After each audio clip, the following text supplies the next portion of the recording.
Zdravo, v rubriki Gremo na kafe, tokrat Dejan Vedlin, odgovorni urednik novega totega radia Maribor. Zdravo, Dejan. Servus, zdravo, Miha, hvala za povabilo. Glede na to, da sem počaščen, da sem lahko tudi jaz končno enkrat v tej tvoji fini rubriki, ki jo redno spremljam in redno prebiram, ko je večeru. Okay, smo na glavnem trgu, logično, ker ste se preselili sem. V bistvu imamo podaljšek Nane, danes v bistvu se moramo zahvaliti, da so nama dali to priročno mizico.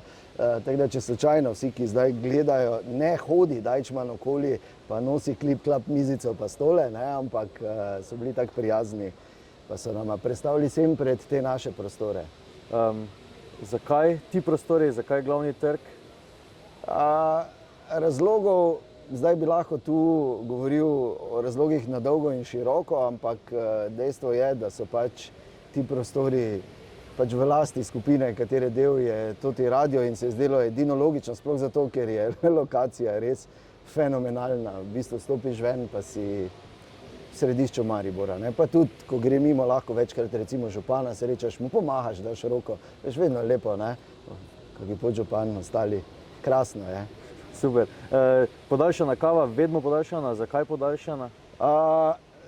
Zgodba je zelo preprosta, verjetno se bo z njo lahko poistovetil marsikdo, namreč na neki točki se je pač zgodilo, da se mleko in moje telo več nista strinjala. Tako da zdaj pač probam res minimalno konzumirati te dobrote iz kravjega ziza. Dolga leta si Dejan delal v jutranjem programu, tudi v prihodnje bo tako. Dolga leta, natančno ti lahko povem. Povej, če bi bil še 3 dni v bistvu na bivšem radiju, bi bilo točno 20 let. Točno 20 let. Pa, kasneje bom imel to vprašanje, ampak zdaj me zanima, si pomagaš s kavo? Veš kak je, jaz sem en od tistih ljudi, ki jim kofein absolutno nič ne naredi. V smislu, da zdaj bi moral jaz to piti, da bi bil ne vem kak buden ali pa da bi mi dalo to ne vem kak energije. Je pa res, da skozi ta leta sem postal, ne vem, mogoče malo zaradi stereotipa, mogoče pa pač enostavno, ker se vjutro pač pije kafe in imaš to v glavi, ampak si dneva brez kave ne predstavljam več, enostavno imam preveč rad črnega hudiča, tako da verjetno pa je vsaj malo povezano s tem, z načinom dela. V petek 1. septembra boš začel znova po nekem kratkem premoru zgodaj vstajati. Je bilo fajn zdaj v tem obdobju? Ja, ful je bilo fajn, lahko sem spal, telo mi je namenilo tako kakšne pol ure več kot običajno, drugače pa enako sem bil, viš. Ko greš recimo na morje, pa se vstaješ tako zgodaj zjutraj, recimo kakih 4:30, ti je kul, ker greš lepo, lahko sam mir je, veš, ti pa galebi, ki veš, grejo z nizkim preletom, spustijo prvi drek v morje, pač lepo je, mir in veš, ta jutranja idila, drugače pa zna biti kar moteče. Je pa res, da sem skozi ta leta, veš, se ti bioritem nekako prilagodi in sem tudi drugače najbolj produktiven zjutraj. V popoldanskih in večernih urah sem absolutno nezanimiva oseba. Ampak zdaj znova od jutra s prvim, kako daleč ste s pripravami? Vidimo, da so bili delavci, prosili smo jih, da so se umaknili.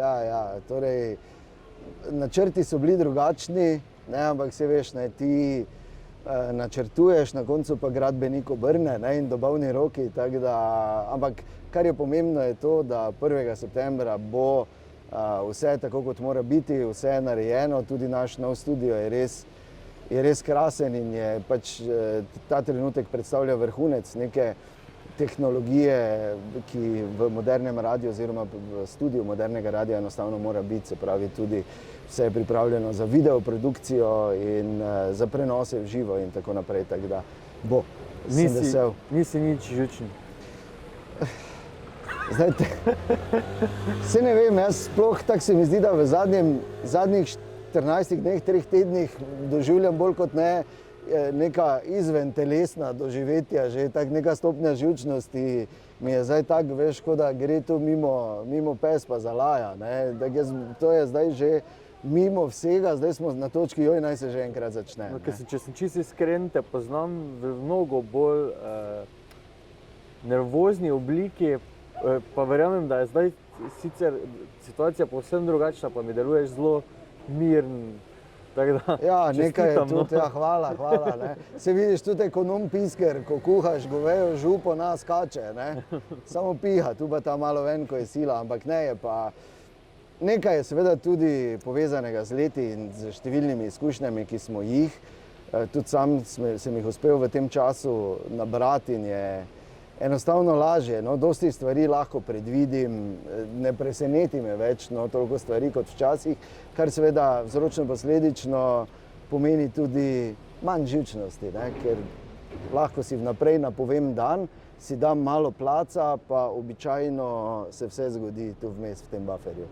Kot programski šef, kot odgovorni urednik, ti odločaš o tem, kakšen bo program, kakšen bo, če lahko malo poveš za bralke in bralce Večera, za poslušalce podcasta? Ja, seveda. Zdaj odločam jaz, radio ni v bistvu nikoli, ne more biti delo enega človeka. To je vedno timsko delo.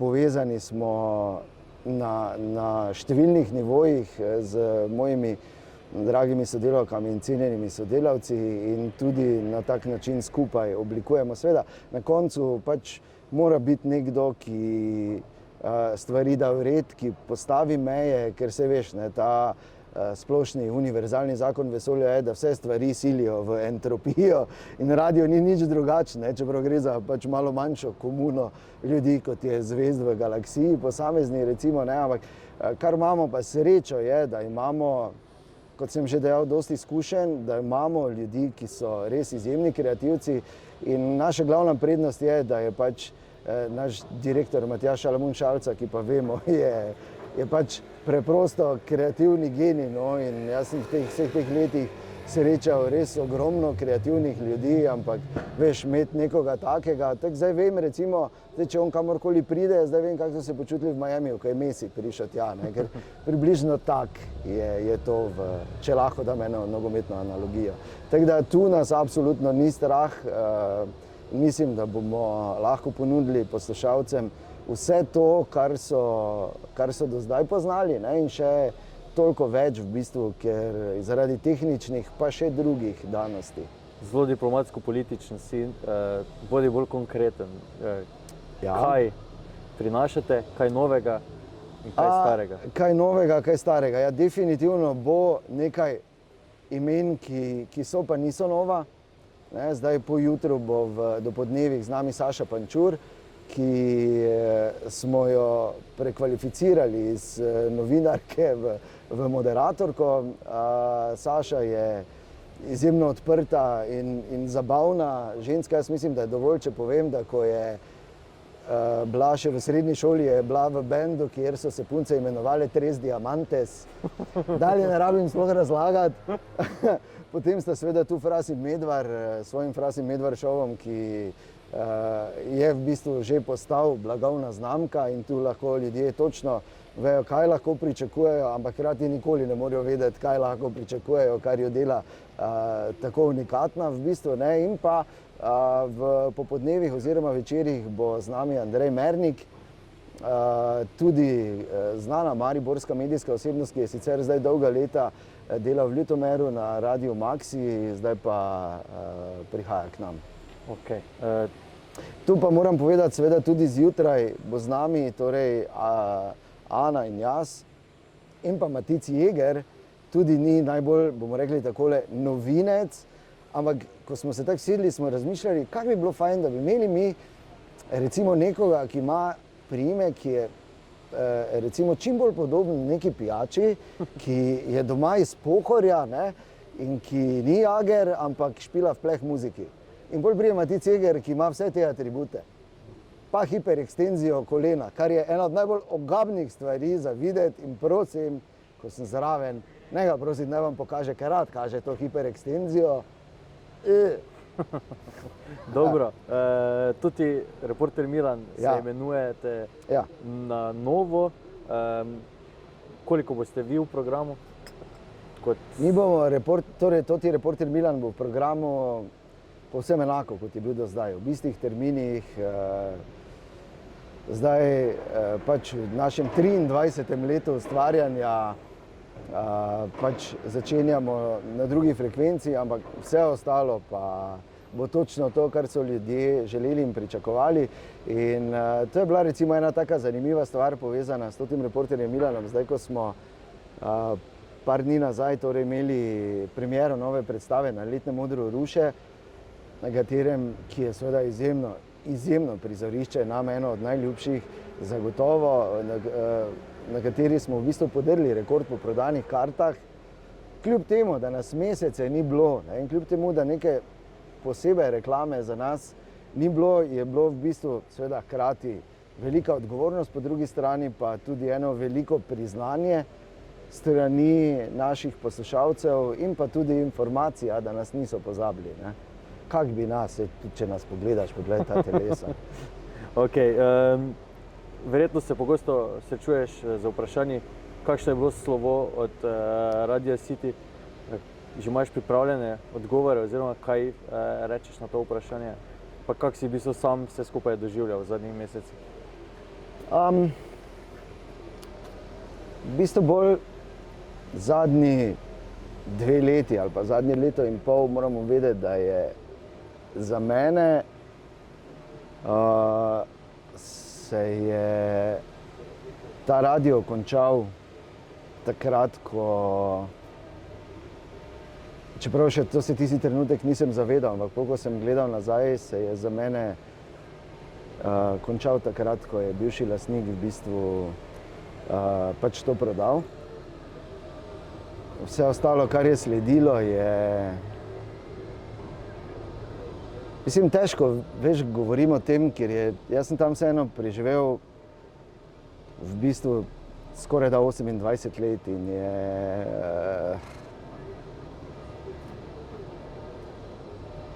emotivno, izjemno zahtevno to za mene še vedno. Ampak še enkrat govorim o Radio City do februarja 2022. Če bi takrat jaz na nek način zapustil to zgodbo, v kateri sem pustil več kot polovico svojega življenja in je bila del mene in je del moje identitete, kjer sem zrastel kot človek, kjer sem se na nek način uveljavil, kjer sem doživel res ogromno res lepih stvari. Če bi šel takrat tam, bi to bil grozno hud udarec. Tako pa sem na zadnji dan, ko sem delal, sem šel ven iz studia, sem iskal, če še kje kakšna škatla z mojimi osebnimi stvarmi, pa je več ni bilo. Sem gledal, sem pa tja, ali bo kdo, ki bo rekel pač vseeno, pa lepa. Mislim, in niti ne vso srečo naprej, ampak čisto preprosto, samo da bi, veš, ne, karkoli. In po vseh teh letih, pa ne samo jaz, tudi Šalca, tudi Tine, tudi vsi ostali, smo šli tam ven, kot da bi šli iz Lidla, iz praznega Lidla. In je, tako bom rekel, ne, hvala Bogu, smo se imeli čas na ta moment pripravljati, drugače bi pa bila to verjetno emotivno zelo težka situacija. Ne. To je, ne vem, kako ti naj povem, ampak znaš si verjetno predstavljati, da je recimo delati radio je izjemno emotivna stvar. Ne. Biti kreativen je izjemno emotivna stvar in hkrati, ko ti vložiš neke emocije, za vsako emocijo, ki jo daš, v vsako stvar to vložiš del sebe. En mali del sebe, vseeno, ne, in potem z leti se to nalaga, tvoj vložek postaja vedno večji, ne, in potem pač nekdo bincne, podere, pa pač lahko greš. Po dolgih letih na Radio City me zanima, če je nastopil trenutek, ko si pa mogoče pomislil, da pa več ne bi počel radia. Ja, O čem si pa razmišljal takrat? To je bil ta moment, ko se pač enkrat vmes to zgodilo in jaz sem takrat že napovedal kar nekaj časa nazaj, da ko smo se pogovarjali v zelo ozkem krogu zaupnih ljudi, da je moj čas tu šel mimo, da pač ne vem, kaj bom delal, karkoli, grem delat, že omenil, bom še zdaj drugo verigo, grem delat v Spar skladišče, karkoli, ker enostavno se nisem videl več v tej zgodbi, niti se nisem videl tako potrebnega, niti nisem mogel v bistvu gledati, kako stvari erodirajo. In to je bilo pač preveč za mene, ker pač živim po pač nekih načelih in principih in enostavno nekje vedno je meja, preko katere oziroma pod katero pač več ne grem. No, na srečo je potem pač Šalca tudi videl to in gledal Tinčka, kak sva, in pol na nek način se je začela ta zgodba. Pri vprašanju, ki sem ga hotel postaviti čisto na začetku, kako se ne navoliš jutranjega vstajanja, ampak si že vmes odgovoril, si pomislil, da bi šel v kakšen drugi programski termin? Ne, mislim ja pa ne, ker ko ti tako, veš kako, z leti se ljudje navadijo, ne? Jaz se navadim na njih, čeprav jih ne vidim in ne vem, da so tam. Ampak se čuti, neka vest je, ki je zelo ezoterična, pa nočem zdaj iti v zgodbe, ne veš pa, ne. Ampak nekaj je in ta vest je nekaj posebnega in te žene naprej, ne. Recimo jaz nikoli, ne glede na to, ker moraš vedeti, ti moraš biti zjutraj tam z energijo, ki je ljudje nimajo. Ti si za njih zato tam, ne. In zato je težko, ker jaz imam iste probleme kot vsi ostali, vsi imamo neke probleme in pač enostavno moraš to pustiti pred vrati studia, ampak to je na nek način en katarzičen moment, veš, ker ko ti potem 3-4 ure o tem ne razmišljaš, problemi enostavno več niso tako veliki, ne. Pustiš Triglav, pol pa najdeš Pekersko gorco, ne. In je luč na koncu tunela. Si malo lažeš, ne? Ja, vsi mi malo lažemo. Vprašanje je, na kateri točki si začnemo spet verjeti. Bob leta. Ok, dobro. Torej, pa bi šel, torej ne bi šel v drugi termin, tako kot je? Mislim, zaenkrat moraš povedati eno stvar, da vse to, ker tu ni dovolj samo, da ti vstaneš praktično ob 4, ti moraš zjutraj ob 5 že maksimalno funkcionirati, ne? Ni priješ tam, pa se 2 uri prekladaš iz računalnika na računalnik in tako da to je, to začne terjati davek, bom rekel, ne. To je bilo v 18 letih, odkar sva skupaj z mojo ženo, res klobuk dol, da je v bistvu, ker to se ti mora v bistvu cela družina, vsi se ti morajo prilagoditi in tu si jaz ne znam predstavljati. Verjetno je pač trpežna kot so prlečke, pa na neki točki sem očitno jaz uspel nekaj pravega narediti, da je našla to motivacijo v meni, da je zdržala, ampak je kar zahtevno, tako da ne vidim se še naslednjih 15 let, no, tako da do penzije zagotovo ne, ampak tudi prav je, ne moreš ti zdaj do amena zasedati to mesto, ne nazadnje, jutro je radijski prime time, nekaj časa še, da stvari vzpostavimo, da etabliramo, potem pa mislim, da bo tudi čas, da kiknemo Fraso pa Medvarja malo gor, pa naj se ona dva zajebavata. Kaj mariborskega izpostavljaš kot tisto, da bo ta radio nekako identificiralo z mestom, razen ljudi? Predvsem naša osnovna želja je bila spet narediti radio naš. Jaz mislim, da z tem lahko povem vse, mi smo tu, mi živimo v tem mestu, ne znamo si predstavljati te mesta v neposrednji okolici, no, vse je Maribor, ne.